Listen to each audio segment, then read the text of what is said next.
Armenian Art and the World, Insights from Festival Weekend à l'Est. Article by Varduhi Kirakosian, published on November 20, 2024, on EVN Report.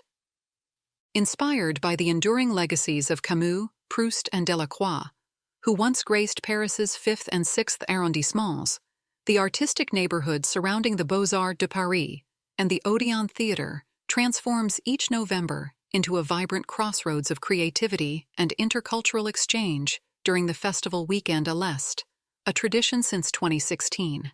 The festival has spotlighted various cultures over the years. In 2021, it focused on Bulgaria, featuring prominent artists like Stefan Nikolaev. His installation, Minuk le Poisson Peintre, 1994-2003, offered a philosophical yet whimsical meditation on creation and mortality. The following year, the festival turned its attention to Ukraine, showing solidarity with a nation enduring the ravages of war. It featured acclaimed installation artist Igor Gusev, whose work interweaves mythology, folklore, and art history. The 7th edition in 2023 celebrated Georgian culture with a rich program of cinema, literature, and music, including a screening of Aline Navariani's feminist political drama, Blackbird, Blackbird, Blackberry, 2023. Fostering cultural dialogues with a single city from Central or Eastern Europe, the festival is setting its course towards Yerevan, Armenia, for its 8th edition, following Warsaw, Kiev, Budapest, Belgrade, Sofia, Odessa, and Tbilisi. This 10-day festival features a diverse program. At the Odeon Théâtre de l'Europe, Tigran Hamasyan will perform contemporary music. La Gaieté Lyrique will feature Haik Koroy's immersive compositions that, while far from classical, sometimes incorporate melodies from folk songs to create a modern, indigenous soundscape.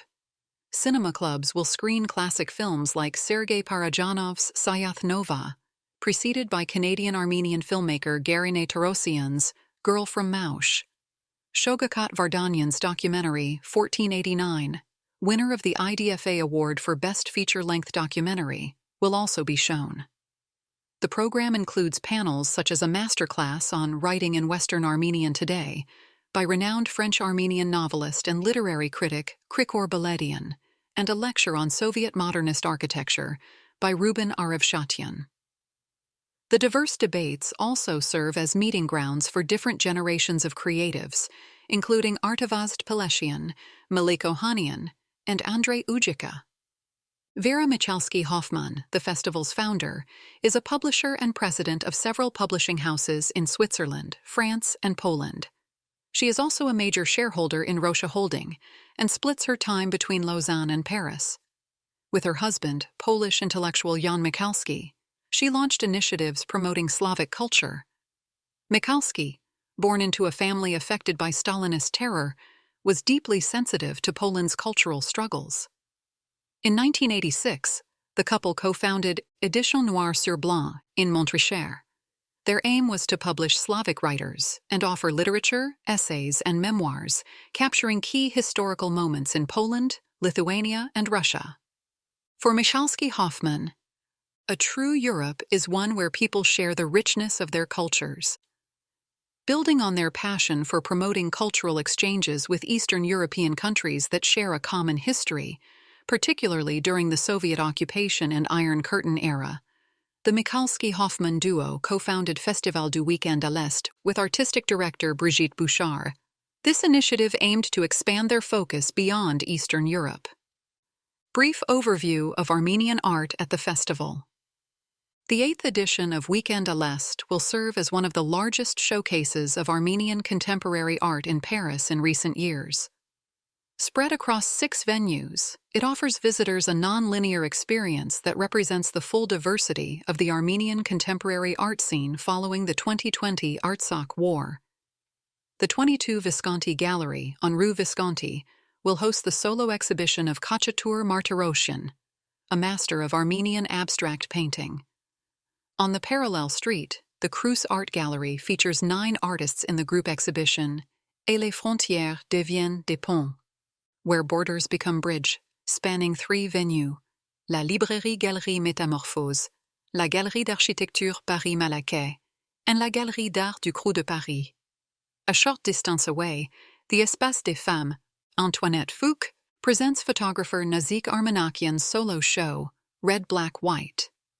Though not chosen intentionally, the historical site of venerated French conceptual artists Christo and Jean-Claude's installation Wall of Barrels near the festival venues holds symbolic significance. It ties back to their philosophy of criticizing division and strengthening connections between Eastern European countries. Christo's nephew, Vladimir Yavachev, explained in an interview that geopolitics had shaped his uncle throughout his life. He pointed out, it wasn't just the Berlin Wall, but the entire Cold War and the division between East and West, especially because Christo truly escaped. He was a political refugee. In the group show Et les frontières deviennent des ponts, unexpected encounters and confrontations highlight the multidisciplinary nature of the Armenian art scene. To subvert symbols, mythologies, and traditional techniques, the exhibition brings together artists from different generations. While addressing issues tied to Armenia's socio-political context, artists like Garush Melkonian and Arax Sahakian embrace multiculturalism, creating dialogues across cultures, artistic practices, mediums, and histories. The image of Armenia and its people has often been portrayed in the poetic imagination and in literature as a metaphor for wanderers or a mythopoetic land of origins. This vision presented a utopian homeland, enriched by heroic tales that depicted the country as a timeless and sacred space, with borders drawn from the biblical contours of paradise. Krikor Baladian, interpreting the symbolic territory of Nairi mentioned by Vahan Tarian, asserts that spiritual Armenia approaches a conception of cultural identity. Far from being a natural given, it is the result of a deliberate effort, a voluntary action aimed at infusing material Armenia with a life it lacks.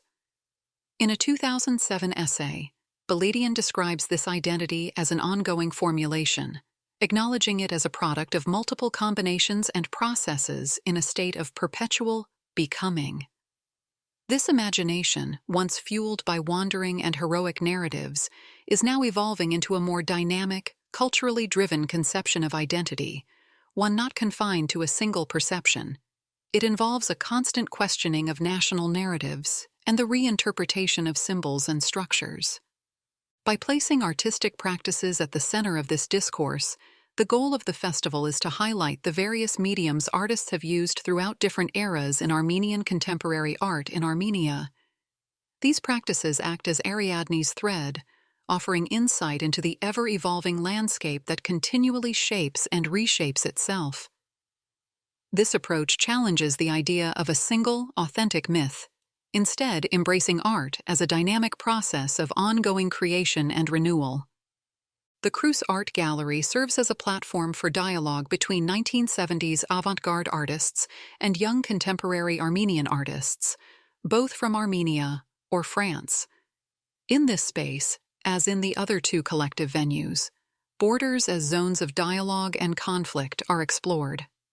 The exhibition opens with conceptual film-based works of Hamlet Hovsepian, Sleep, 1977-2002, and Head, 1975, pioneering examples of video art in the Caucasus. Varam Agasian's Ghost City, 2005-2007, reflects the haunting legacy of the Soviet era, its abandoned modernist ruins standing as a stark reminder of unrealized ambitions and utopian dreams. Alongside these works are pieces by younger artists such as Mary Karapetyan, Edik Bogosian, David Kochuntz, and the AHA Collective. Gohar Martirosyan's Inaccessible Depths, 2021, explores our connection to the places we inhabit, delving into identity formation through our relationships with territories and blurring the lines between biography and geography. The Gallery Librairie Metamorphoses presents a surrealist scene, blending enigmatic figurative forms with dystopian realism that highlight the fragility of the human condition. In contrast, artists of the Galerie d'Architecture Paris Malaquais offer a more intimate interpretation of our relationship to body and space, both individual and collective, under extreme conditions like displacement or exile. These spaces are either embodied or, conversely, expressed through abstraction. In Narek Barsegyan's landscape series, Cher Armenie, 2023, we see deeply authentic portraits of conflict zones that are neither photographic nor topographical. Areg Balayan's documentary photo series, Mob, Military Mobilization, 2016, highlights the ambivalence of the camera as both an objective recording tool and a weapon. Garush Melkonyan's Visionaries, 2022, uses lithophane, an early cinematic technique, to reveal hidden images on porcelain plates through pre-existing photographs unified by similar body postures, creating an uncanny effect. Collectively, these artists explore complex narratives of the self and the body in relation to Armenia's intricate political landscape, arriving at dramatically different critical and perceptual destinations. Rather than imposing coherence or unity, the festival highlights the diversity within the Armenian art scene, demonstrating an artistic landscape that continues to evolve through ongoing renewal, neither a blank page nor a finished work, but a page in the process of being written. A behind-the-scenes look. Though the number of local festivals in Armenia is growing each year, there is some confusion about how their function differs from traditional exhibitions in terms of format and goals. International festivals aim for cultural exchange and experimentation, offering vibrant, multidisciplinary approaches across various venues. In contrast, traditional exhibitions are more focused, providing a static presentation of art in a single venue. Even though a festival must try to cater to all audiences, unlike many artistic events, a festival can free itself from the need for one or more themes, says the exhibition's co-curator, art critic Alain Berland, who also curated the Le Havre Biennale in 2012. The visual arts exhibitions of the Weekend à l'Est offer a journey through diverse artistic profiles. Polyphony, a key feature, guides visitors across 6 venues. This allows the audience in the host country to engage openly with the artworks and create their own narratives, without being overly guided in any one direction. The curatorial approach here eschews a unifying discourse or projected ideologies. Instead, it sometimes brings the chosen artworks together solely for their artistic value, influenced by subjective considerations and relevance to Paris's contemporary artistic scene. The goal is to showcase Armenia's artistic scene in a new context, creating bridges between 2 realms. This opens up space for cultural and critical engagement with the other, as well as with one's own identity, which can emerge differently in a new environment. While previous editions of the Weekend à l'Est have typically focused on a capital city from an Eastern European country, this year's visual arts exhibition program is characterized by decentralization. This shift is driven by Armenia's unique territorial and geopolitical context. Consequently, Alain Berland and I felt it necessary to address the complexities and challenges of centralization, which often places a disproportionate focus on artists based in the capital. Moving away from the capital, numerous Armenian artists are increasingly drawn to the realities of the country's regions, focusing on border towns and villages, and the experiences of the people living there. These contradictory spaces inspire a distinctive style of creation that unfolds through intertwined mediums and fields of study. An example is the Living Portals project in 2022 by AHA Collective, which invited visual artists and architects to explore the relationship between contemporary art and habitat in Armenia's southern Shunik region. Shaped by the territory and constrained by its challenges, artists are compelled to address issues faced by the site, which is threatened by both cultural loss and military aggression. This demands a rooted relationship with these places, pushing artistic practice from the center into new and unexpected directions. The preparation process showcased the participants' enthusiasm and Armenia's openness to cultural exchange, while also revealing underlying challenges. A lack of experience with logistics, such as transporting artwork and communication with artists who often lack intermediary galleries or curators for technical and administrative support, expose the fragility of Armenia's artistic infrastructure. During his research visit to Yerevan, curator Burland observed very few galleries, leading him to conclude that contemporary Armenian artists lack adequate platforms to exhibit and represent their work. For many artists in the group show, this exhibition marks their first international exposure, highlighting the scarcity of global connections and networking opportunities for these emerging artists. The exhibition emphasizes artists primarily from Armenia, highlighting the vitality of the contemporary art scene there. It also acknowledges the growing significance of artistic practices within the Armenian diaspora.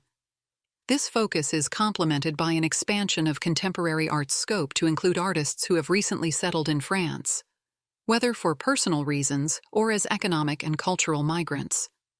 Their presence helps forge valuable connections between Armenian and French cultures. Since festivals focusing on Armenia from abroad are relatively rare, it is crucial to use this opportunity to reassess the local scene and its adaptability. This can help improve or build the necessary infrastructure and logistics, ensuring better preparation for similar events in the future. Varduhi Kirakosyan is the co-curator of the festival's visual arts program.